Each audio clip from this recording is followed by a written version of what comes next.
Hi, everyone, and welcome to Managing Manhattan. Today, we have a very special episode, and we're going to talk about a question that I get frequently as a landlord here in New York City. And the question is, what advice do you have for first-time landlords? So today, I'm going to give my top 5 tips for landlords that are new to the game. And whether you're a landlord because you just bought an investment property or you were a would-be seller and you weren't getting the traction you wanted on sales, so you decided to pivot to rental, or the third case is you were occupying your asset as your family home, didn't want to sell it and decided to hold on to it, we're going to give you all the advice you need to make the landlord experience as smooth as possible for you. So let's get started. So the first tip that I want to give to every new landlord is to talk about the difference between your family home or your residence versus your investment property. And when you're a landlord, the most critical thing that you can do to make the experience as hassle-free and stress-free as possible is realize this is now a business. This isn't your home. This is an income-producing property, and it has to be treated as such. So what do I mean by that? If you have a severe emotional attachment to your property and you are reluctant to let it go and you have all these great memories of raising your kids there or waking up on Christmas morning, whatever the case may be, we unfortunately have to put that to the side because that's going to give you a lot of stress when a tenant's living in your property, it's now their home, and if you have this immense emotional connection to it, it's going to make life really stressful. So the first thing you want to do when you're a new landlord is realize, okay, this is now somebody else's property. I have to let go of the emotion behind it and focus on the landlord-tenant relationship. And this means anything. You know, one thing that I just got last week, I was touring a home of somebody who's going to be renting out their property. The woman raised her kids in the apartment, and she had all these quirks that she didn't want to see changed because she still viewed it as her home. For example, when we went to the living room, she had this really large TV mount that allowed the TV to come forward and drop. And the reason why it dropped is because she had a fireplace, so she had to mount the TV higher, but she didn't want her kids to crane their neck when they were watching TV because she thought it would cause them health issues. And so she was very much a stickler for, let's keep the TV mount. I'm not willing to let it go. It serves a great purpose. And while it did have a great purpose, it took up an immense amount of space in the living room because it sat forward off the wall. And so we had to say to her, look, this is going to be somebody else's property. They might not want the TV protruding into the living room. So unfortunately, as much as you love it, we may want to take it down. Another case was, we went into the former baby's room and she still had that baby wallpaper on the wall. And she's like, this is absolutely staying.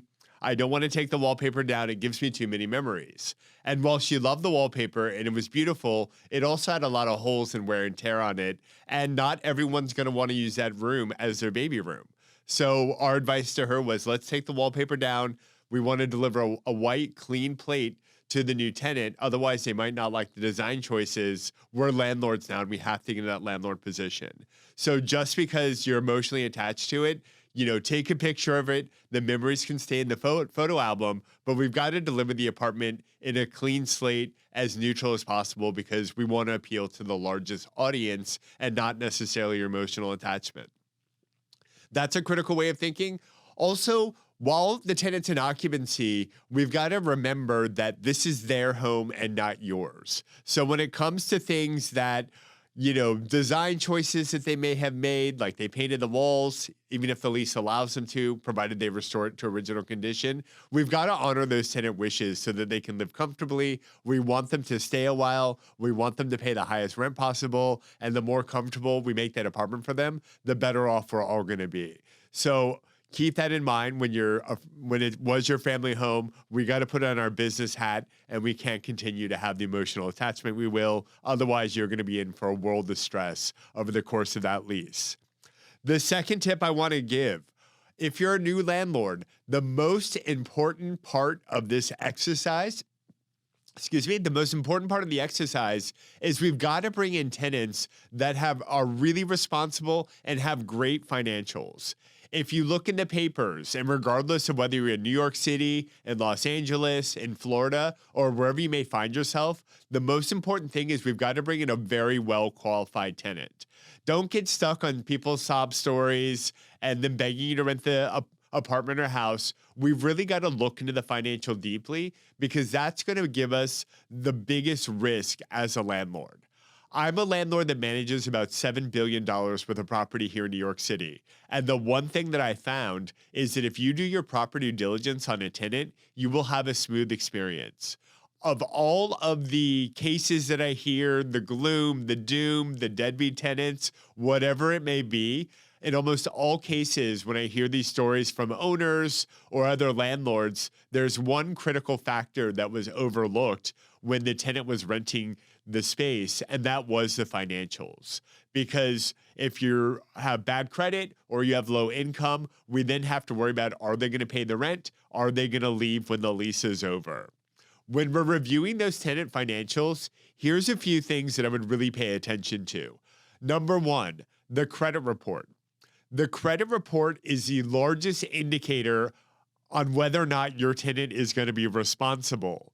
If you're not paying, Toyota or MasterCard on time, guess who you're probably also not going to pay on time, and that's the landlord. So when we look at those reports, we want to make sure they're free of judgments. We want to make sure the tenant hasn't overextended themselves credit-wise.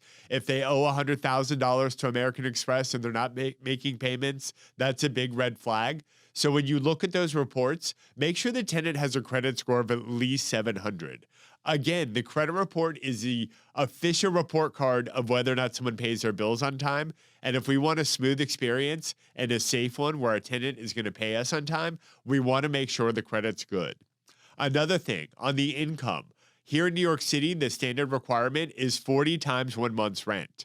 So if you're renting an apartment out for $200,000 a year, or let's make it simpler, if you're renting an apartment out for $5,000 a month, we want to see at least $200,000 a year in income. We want to make sure that the tenant can actually afford to make those rent payments. And if their income is too low and they don't have adequate sources to pay, that puts landlord in a very tricky position. So we want to see 40 times 1 month's rent as income.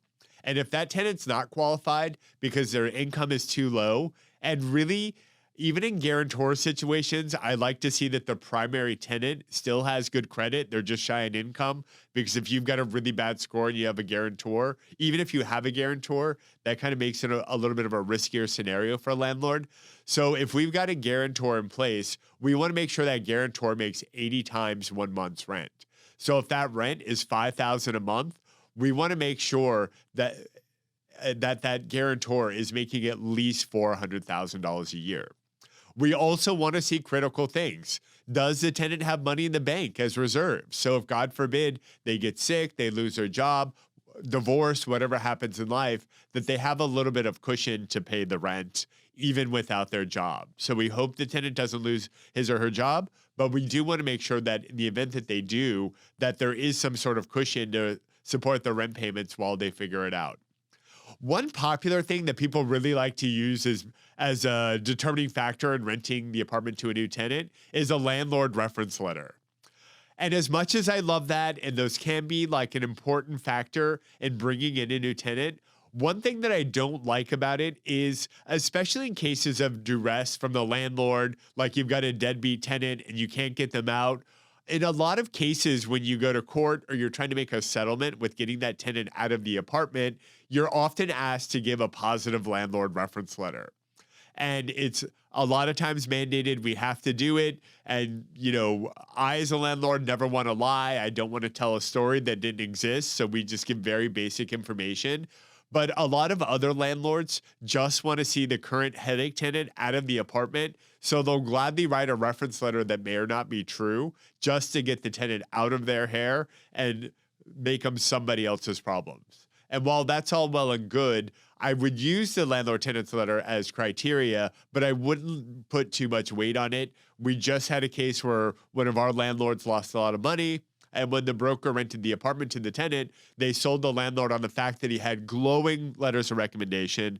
Unfortunately, when it got down to it, the letter was not reflective of the actual situation. So I would be very, very careful about that. Pay attention to the credit report, the income, the cash in the bank. I don't know how relevant a landlord-tenant letter really is. Some are great. I'm sure they're real, but don't let that be the determining factor in whether or not you rent the apartment to a tenant. My third point here, the property, when you're renting an apartment or a house to a new tenant, always give the property to the tenant in good condition.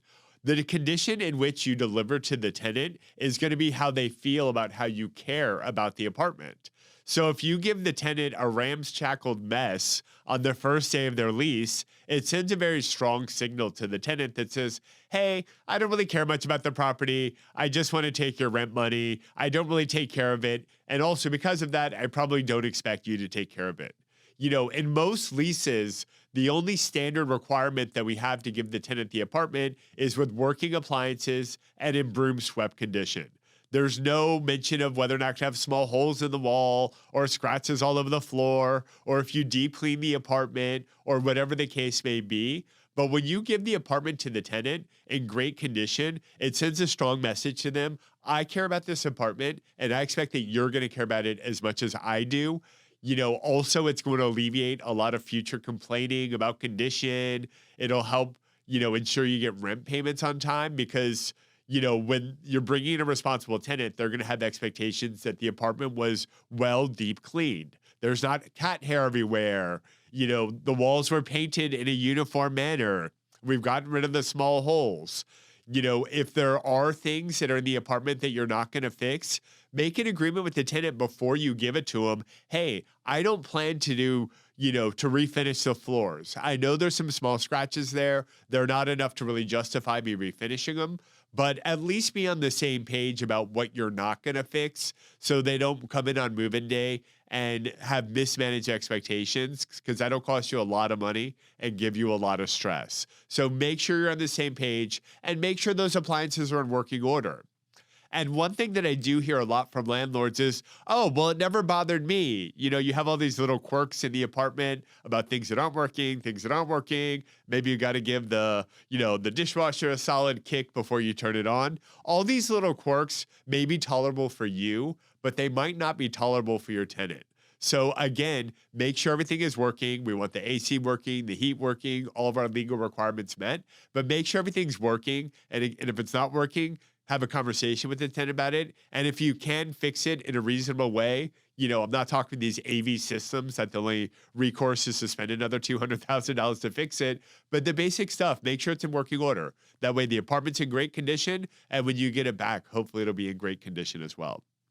We're going to take a short break, and I'll cover the following 2 points when we come back. Hi, I'm Dylan Pichulik, CEO of XL Real Property Management, New York's most trusted name in luxury property management since 2012. We specialize in managing individual apartments, townhouses, and rental buildings held by absentee owners. We maintain our properties with the highest standards of quality and service so that owners can choose a hassle-free approach to real estate investing. Rented or owner-occupied, we handle it all. For more information, contact us at xl-rpm.com. From residential and commercial closings to litigation, Romer DeBoss is your full-service real estate law firm. We blend big firm knowledge with boutique-level attention, delivering outcomes that exceed every expectation. Contact us at romerdeboss.com. Looking to stage a property but on a tight budget and timeline? Stage with Stage and Fold.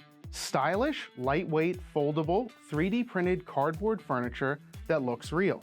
Quick delivery and easy assembly.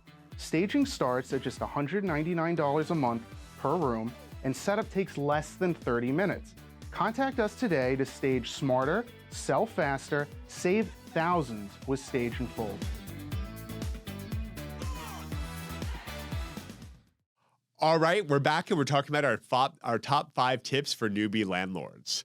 Number 4, if you are in a situation where you're going to be renovating the apartment or house or preparing it for a rental, and you've got to do a lot of work on it, you've got to be very careful about how you're doing these apartments or houses. Number 1, make sure that we're not putting in a lot of high-tech elements in the apartment, because those things get obsolete very quickly and they're going to be a headache and expensive to fix mid-lease. So we don't want automated lighting systems. We don't want fancy AV systems. And look, if the asset already has it, no problem. Make sure it's working. We'll be fine. But if you're planning to do a rental and you're putting in these fancier components, they're not going to be your friend as a landlord. We had a owner renovate an apartment and they put this really fancy high-tech lighting in where you could clap to change the colors, make it brighter. We don't want that. A basic light switch will do just fine with your tenant. So let's keep those kind of things in mind.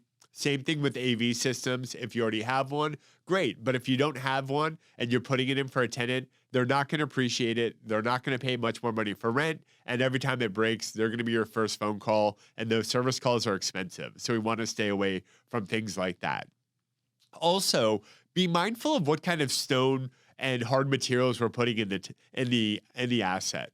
We don't want soft flooring. You know, pine is beautiful. It doesn't wear very well. It's a very soft wood. So we want to make sure we're putting in oak or something a lot hardier because we don't want it to scratch every time something minor gets drug across it. We want to make it as durable as possible.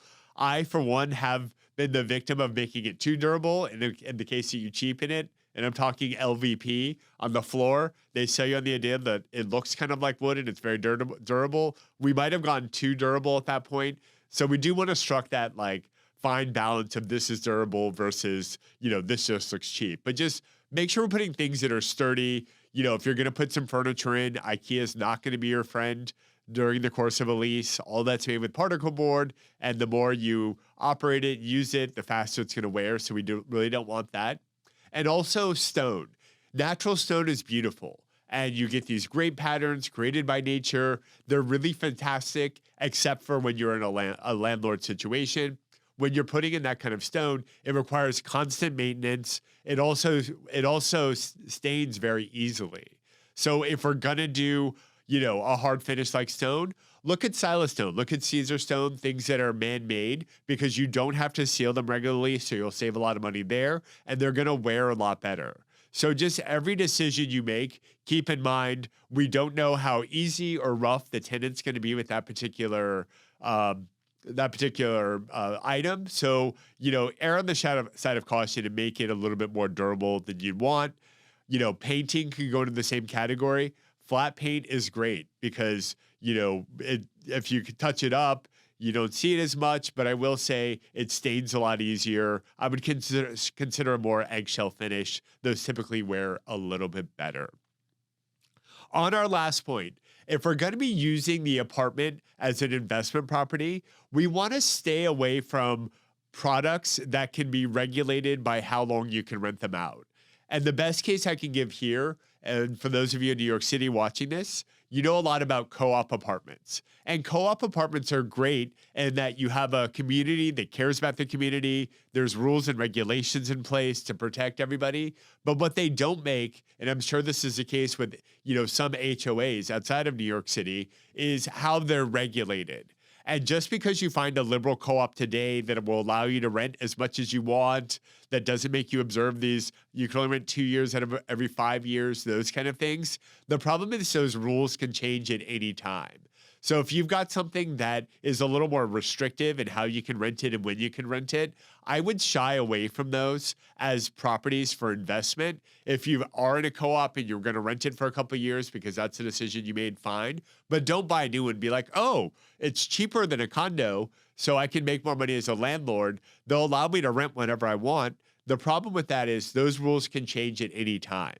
So if the board decides there's too many rentals or they had a bad case with the tenant, they're going to make those policies more restrictive. And if you're banking on renting out the asset and now the board or the HOA changed its mind on what the procedures are and the policies, you're going to be in a tough position as a landlord that can no longer rent the property out.